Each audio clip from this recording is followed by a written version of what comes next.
Un anno e mezzo dopo il danneggiamento della Scala dei Turchi di Realmonte imbrattata fra il 6 e il 7 gennaio del 2022 con una sostanza chimica rossa, la Procura manda a processo i due presunti responsabili. Si tratta di Domenico 40, 49 anni, condannato in passato per gli attentati terroristici alla Valle dei Templi e alla metropolitana di Milano, e Francesco Geraci, 46 anni. Entrambi sono di Favara. Il pubblico ministero della Procura di Agrigento, Gloria Andreoli, ha disposto la citazione diretta.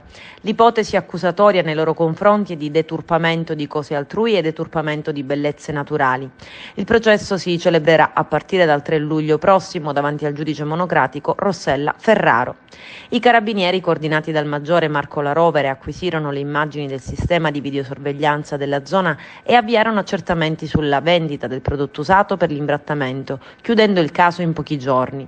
Si tratta di ossido di zinco, normalmente usato per verniciature esterne.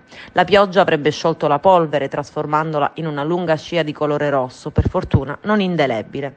Mentre i social insorgevano, scagliandosi contro i responsabili del gesto, già pochi giorni dopo la scogliera di Marna era stata ripulita da alcuni volontari. Ad agire materialmente sarebbe stato 40, mentre Geraci avrebbe fatto da autista del furgone Ford Transit e da palo.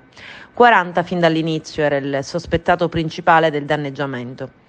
L'ex imbianchino nel 2006 era stato condannato a 16 anni di carcere per aver sistemato una bombola di gas alla metropolitana di Milano nel 2002, per aver fatto brillare un ordigno rudimentale nel cuore della Valle dei Templi.